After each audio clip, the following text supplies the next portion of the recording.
I never thought 43 years on Wall Street would lead me here, standing in the study of my own Martha's Vineyard estate at 2 in the morning, watching my daughter and her husband forge my signature on life insurance documents while my wife lay sedated in our bedroom upstairs. But that's exactly where decades as an investment banker got me. The kind of instinct that made me spot bad deals in boardrooms, that made me drive up from Manhattan 5 days early when something felt off about my daughter's voice on the phone. It was supposed to be 4th of July weekend. Patricia and I had spent the last 45 years building our life together. She ran the Coleman Gallery in Soho for 32 years while I worked my way from junior analyst to managing partner at Sterling & Associates. When I finally retired at 67 this past spring, we thought we'd earned our peace. The Martha's Vineyard estate wasn't much when we bought it 30 years ago. Just a rundown captain's house on 3 oceanfront acres, but I'd overseen every renovation, every expansion. Patricia designed the gardens, chose every piece of furniture, curated the art collection. It was supposed to be where our grandchildren would spend summers, where we'd grow old watching sailboats drift past at sunset. I'd driven up from Manhattan on Monday evening, 5 days before the holiday. My daughter Ashley had called that morning, her voice strange, tight. She said Patricia had been confused lately, forgetting things, asking the same questions repeatedly. Nothing serious, she'd assured me, but maybe I should stay in the city an extra week while she handled things at the estate. That's when the instinct kicked in. 43 years of reading financial statements and body language don't leave you. I told her I'd stay put, hung up, and immediately packed the car. The drive took nearly 6 hours through evening traffic. I'd tried calling Patricia 4 times, no answer. Her phone went straight to voicemail. Not unusual. Cell service was spotty on the vineyard, but combined with Ashley's call, it gnawed at me. Call it 4 decades of spotting patterns in data before anyone else saw them. I pulled into our circular driveway around midnight. The house blazed with lights, every window illuminated. Odd. Patricia usually turned in by 10. I grabbed my briefcase from the Tesla and walked toward the front entrance, my leather shoes quiet on the brick pavers. That's when I heard it. Voices. Urgent whispered voices coming from my study window, and underneath it, fainter, someone crying upstairs. I didn't go through the front door. Investment bankers learn to gather all information before making a move. I walked around the side of the house, staying in the shadows of Patricia's hydrangea gardens. The study windows faced the garden, curtains drawn but not completely closed. I could see 2 figures inside, hunched over my mahogany desk. Ashley, 42 years old, my oldest, her red hair catching the desk lamplight, and Derek, her husband of 8 years, tall, gesturing with papers in his hand. I moved closer, pressed against the house. The life insurance policy transfers the full $12 million to the estate. Derek's voice carried through the cracked window. Once we have guardianship, we control the estate. The developers are ready to close within 30 days. What if my father comes back early? Ashley's voice, uncertain, not the confident daughter I knew. He won't. You told him to stay away. And even if he does, look at this. Derek held up papers. Medical documentation. Progressive dementia. Signed by Dr. Westbrook. 3 incidents documented. The insurance company won't question it when he has his accident. Accident. The word hung in the humid July air like poison. Dr. Westbrook said it would just look like natural progression, Ashley said. That at his age, with the documented confusion, a fall would be expected. Tragic, but not suspicious. Exactly. The stairs are steep. Happens to elderly people all the time, especially ones with balance issues from medication. Derek's voice was matter-of-fact, like he was discussing a business transaction. Ice flooded my veins despite the warm night. I'm 67 years old, not elderly. I ran the New York Marathon last fall. I advised 3 Fortune 500 companies. And they were planning to kill me. What about Mom? Ashley asked, and I heard something crack in her voice. The medication we've been giving her will make her easier to manage. Once your father's gone, we move her to that facility in Connecticut. She won't remember any of this in 6 months. The Alzheimer's will take care of the rest. Patricia doesn't have Alzheimer's. She has a master's degree in art history and can recite provenance on paintings from memory. She balanced our household accounts last week without a single error. I stepped away from the window, my heart hammering. 43 years of high-stakes negotiations, billion-dollar deals, and nothing had prepared me for this. My own daughter, planning to murder me for money. I pulled out my phone and called my son, Michael. He answered on the first ring. "Dad, it's after midnight. What's wrong?" "I need you at the Vineyard Estate, now. Don't call anyone else. Just come." "I'm in Boston. That's a 3-hour drive plus the ferry." "Michael, your sister and her husband are planning to kill me. I need you, and I need whatever FBI resources you can access quietly." Silence. "Then, I'm leaving now. Dad, stay somewhere safe. Don't let them know you're there. Your mother's in the house. I'm not leaving her." "Then stay hidden until I arrive." "I mean it, Dad. If they're serious, they're serious. I just heard them discussing my accident." More silence. "Okay. I'm bringing backup. Don't engage them. Promise me." I hung up. Michael was a financial crimes analyst for the FBI, brilliant with data like his old man. If anyone could help, he could, but 3 hours was a lifetime. I moved to the back of the house, to the master bedroom on the second floor.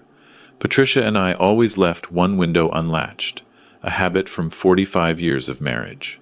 I used to tease her about security, but tonight I was grateful. I climbed the trellis, Patricia's clematis vines giving me handholds, and slipped through the window. Patricia lay in our bed, still in her clothes from earlier. Her face was slack, breathing heavy. I shook her shoulder gently. "Patricia, wake up, love." Her eyes fluttered open, unfocused. "Richard, why are you here? You're supposed to be in the city. What did they give you?" "Give me?" She tried to sit up, couldn't. "Ashley made me tea this evening. Said it would help me sleep. I've been so tired lately. She's been so helpful, making sure I take my vitamins, my supplements." "Those aren't vitamins, sweetheart. What else has she been giving you?" "I don't. There's a new doctor, Dr. Westbrook. Ashley took me to see him last month. He said I was showing signs of memory problems. Started me on medication." Tears began sliding down her face. "Richard, am I losing my mind? I keep forgetting things. Yesterday I couldn't remember how to work the coffee maker. This morning I got lost driving to the market. I've driven that route for 30 years. I held her face in my hands. "You're not losing anything. Look at me, Patricia. They're drugging you, making you confused so they can claim you're incompetent. Why would Ashley do that?" That was the question, wasn't it? I helped Patricia sit up against the headboard, then went to her nightstand. 3 prescription bottles. I read the labels. Benzodiazepines, high doses, antihistamines that cause confusion, and something I didn't recognize. I took photos of every label with my phone. "Stay here," I told Patricia. "Lock this door after me. Don't open it for anyone but Michael or me." "Where are you going?" "To end this." I went back downstairs, through the hallways I'd walked for 30 years. The study door was closed now, but I could hear them inside still talking. I didn't knock. I opened the door and walked in. Ashley and Derek spun around. The papers on my desk, the ones I'd seen Derek holding, were now hastily shoved into a folder. But I could see the letterhead, Sterling Life Insurance Company. My policy. "Dad." Ashley's face went white. "We weren't expecting you until Saturday." Clearly. Derek recovered faster. He always did. When Ashley brought him home 8 years ago, I'd done my due diligence like any good banker. Failed tech startup. Twice. Venture capital that dried up after poor investments. Lawsuits from investors. But Ashley loved him, and I'd kept my concerns private. Now I was regretting that decision. "Richard, good to see you." Derek extended his hand. I didn't take it. I heard everything. Through the window. About my accident. About the 12 million. About putting Patricia in a facility. The room went dead silent. Ashley's hand went to her mouth. "Dad, it's not we were just planning my murder?" I kept my voice level. 43 years of boardroom control. Never let them see emotion. Try again. Derek's jaw tightened. "You misunderstood what you heard." I misunderstood the stairs are steep, accidents happen to elderly people. I misunderstood once we have guardianship, We control the estate. Ashley started crying. Daddy, please. We're trying to help. You and Mom, you're not capable anymore. She can't even remember to take her medication. You're 67 years old. How much longer can you manage a property this size? The taxes alone. I manage 3 corporate boards. I consult on mergers worth billions. I think I can handle property taxes. It's not just the house. Derek stepped closer. I didn't back up. It's everything. Your judgment. Last month, you nearly invested in that Nigerian cryptocurrency scheme. I laughed. Actually laughed. I received a phishing email. I reported it to the SEC. Try again. The point is, Derek continued, at your age, your faculties diminish. We've been documenting incidents, memory lapses, confusion, poor decision-making. We have medical documentation from Dr. Westbrook. Let me see this documentation. He pulled the folder toward him. We're not required to show you anything, but since you asked, he handed over several pages. I read through them. Professional letterhead, detailed observations, recommendations for immediate intervention, including guardianship and managed care. Dr. Marcus Westbrook, geriatric psychiatry. It looked legitimate, except I'd never met Dr. Westbrook, never had an appointment with him. These incidents. June 15th, I allegedly left the stove on for 3 hours. I was in Chicago for a conference. June 23rd, I supposedly drove to the wrong address, got lost on familiar streets. I was in Tokyo. Should I continue? Derek's face flushed. The dates might be. Fraud? I set the papers down. The word you're looking for is fraud, along with attempted murder, elder abuse, and conspiracy to commit insurance fraud. Nobody's trying to murder anyone. Ashley's voice rose. We're trying to protect you from yourself. By drugging your mother? I just found 3 different sedatives in her nightstand. Want to explain those? She needed help sleeping. She was getting agitated. She was getting confused because you've been poisoning her. I picked up my phone. Last chance. Leave now or I call the police. On what grounds? Derek said smoothly. We're family. Here for the holiday. You're the one acting paranoid. Barging in at midnight, making wild accusations. If anything, this confirms what Dr. Westbrook said. Paranoid delusions are a symptom of cognitive decline. That's when I heard it. A car in the driveway, doors slamming, multiple doors. Michael had made good time. Derek heard it too. His expression changed. Who did you call? My son, the FBI agent. The study door opened.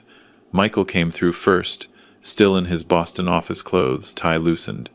Behind him, 2 people I didn't recognize.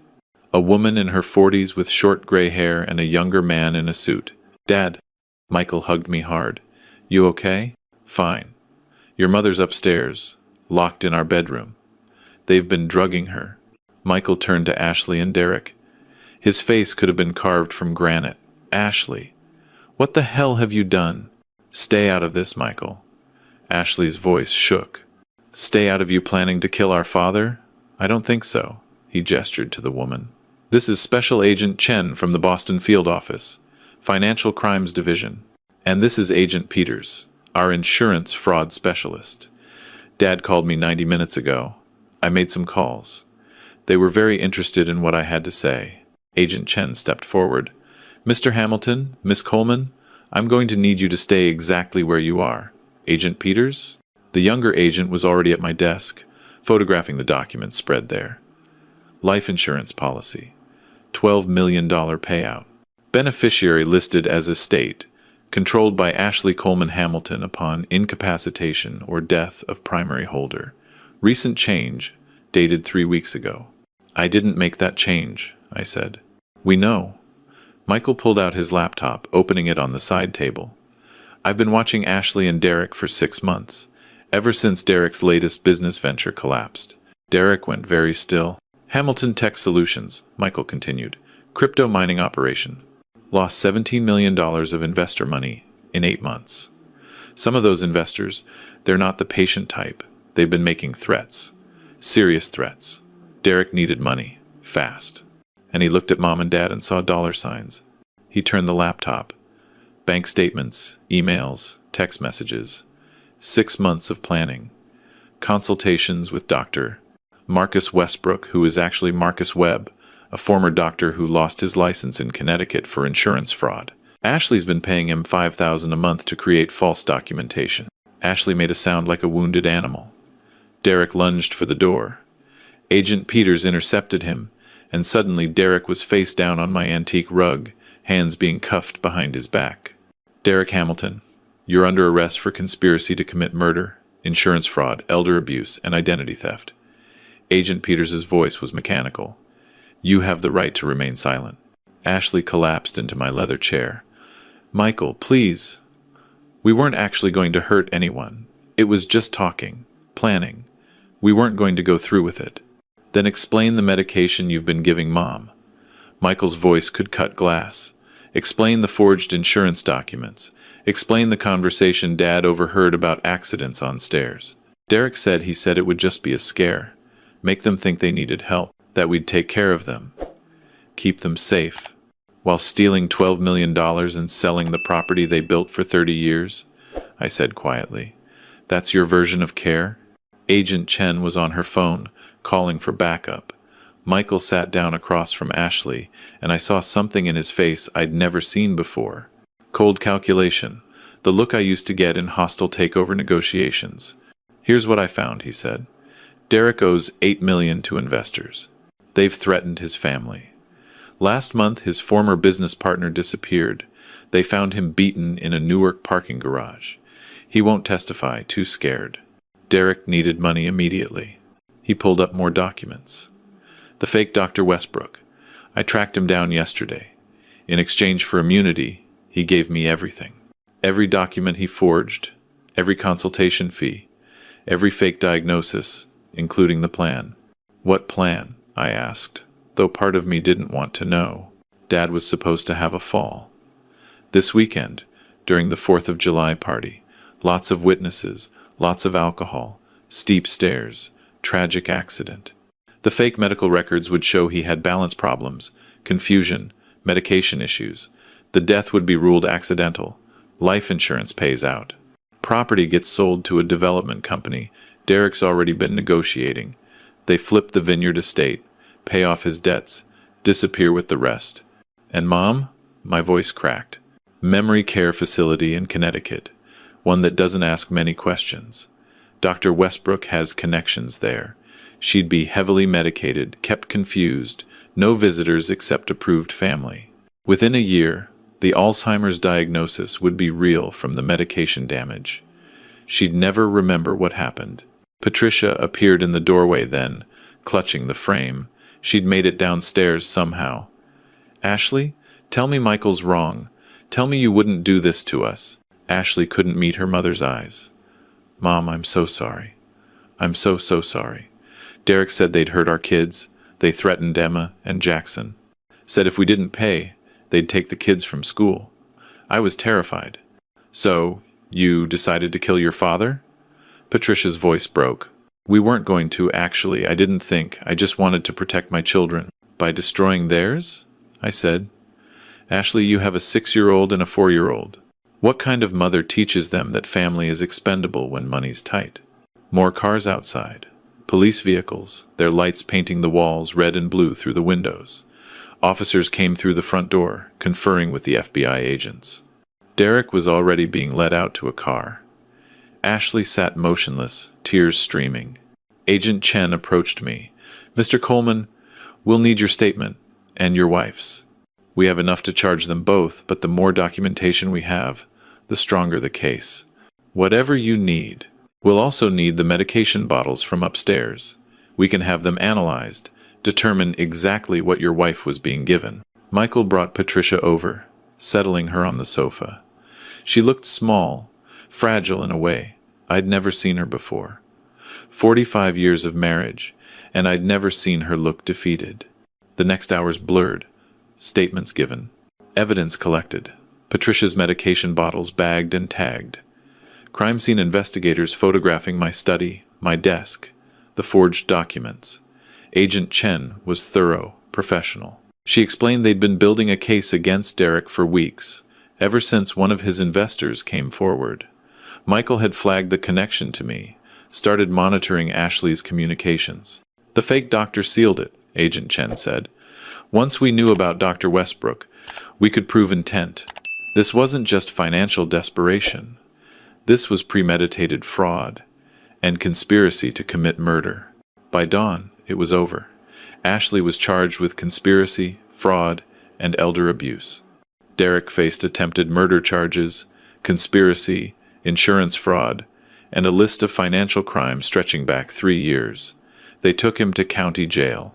Ashley, because of the children, was released on house arrest with an ankle monitor pending trial. Michael stayed. His wife Jennifer came with their 2 kids around 8 in the morning. They found us in the kitchen, Patricia and I sitting at the table we'd chosen together 25 years ago, drinking coffee neither of us could taste. "Grandpa!"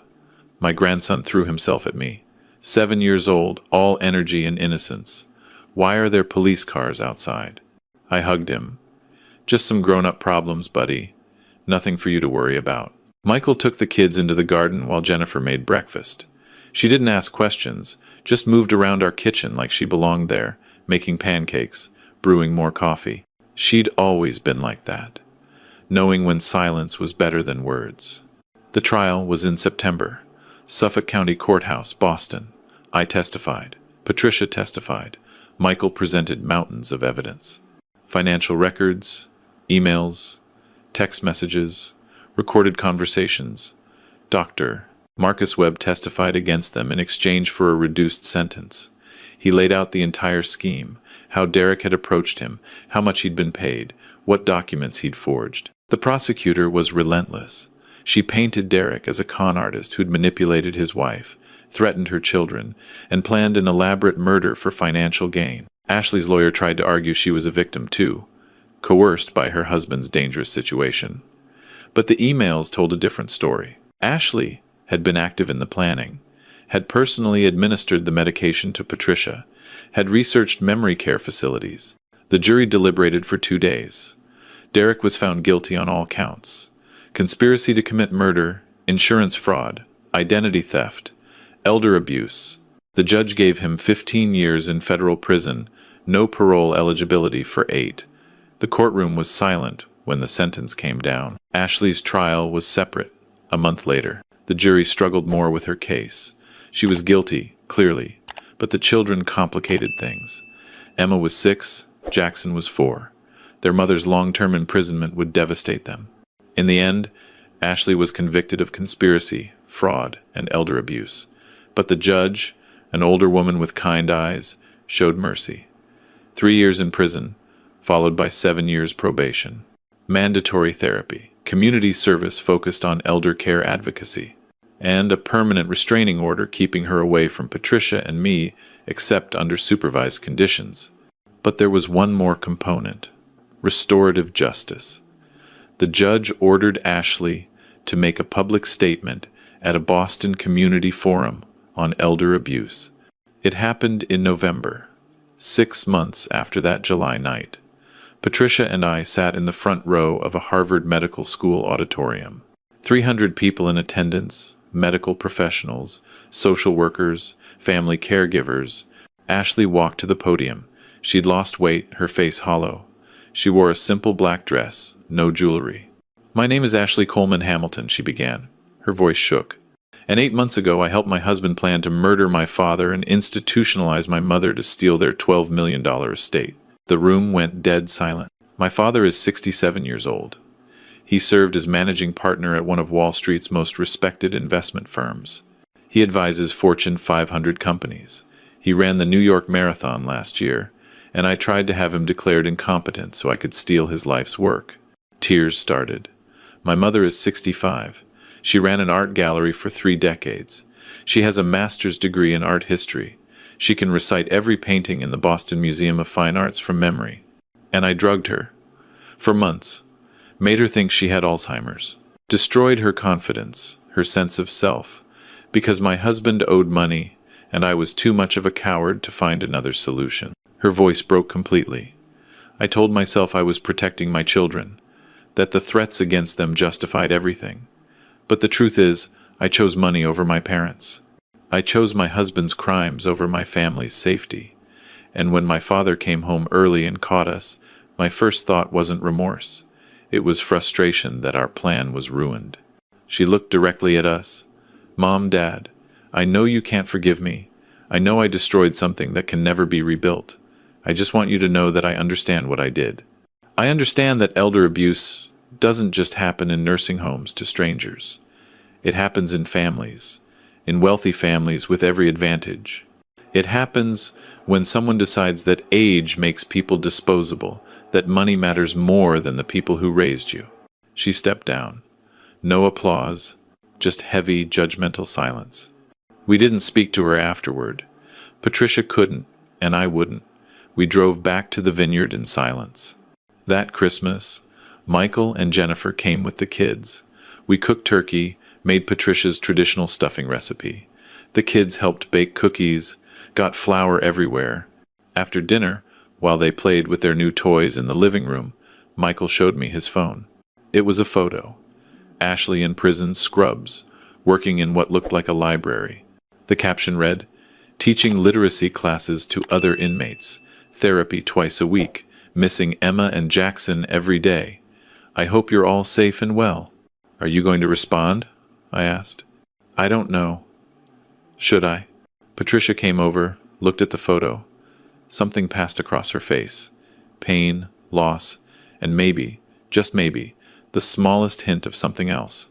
"That's between you and your sister," she said softly. "Michael, don't let what she did destroy your relationship with her. She made terrible choices. She hurt us in ways I'm still processing. But she's still your sister, and maybe someday she'll be someone we can know again. Not today, though," I said. "No." Patricia squeezed my hand. "Not today." That night, after everyone had gone to bed, I stood on our deck overlooking the Atlantic. The January air was bitter cold, but the stars were brilliant against the black sky. Patricia came out, wrapped a blanket around both of us. "What are you thinking about?" she asked. "How lucky we are," I said, "despite everything." "How so?" "We survived. We protected what we built. Michael came through when it mattered. And we're still here, still together, watching the ocean we've loved for 30 years. She kissed my cheek. I'm still angry at her. At both of them. What they did to us. The fear. The violation. I know. Me too. But I miss my grandchildren. Emma and Jackson, they didn't choose this. Jennifer brings them by on Sundays. We see them. It's not the same. They should be here, running through these halls, learning to sail on the water. This house, it was supposed to be their inheritance too. I pulled her closer. It still will be. Through Michael. And maybe someday, through Emma and Jackson directly, but not through Ashley, not after what she tried to do. We stood there for a long time, listening to the waves crash against the shore below. The house behind us, warm and lit, the life we'd built over 45 years. It was still ours. I'd learned something that night in July when I came home early. I'd learned that the people you love most can plot your death. That trust is fragile. That age doesn't make you vulnerable, trusting the wrong people does. But I'd also learned that you can survive betrayal, that you can set boundaries and still love someone from a distance, that forgiveness doesn't mean reconciliation, and healing doesn't mean forgetting. The estate was still ours. The life we'd built was still ours. And whatever Ashley became in the next 3 years, whatever redemption she found or didn't find, it would be her path alone. We'd protected what mattered. Sometimes, that's enough.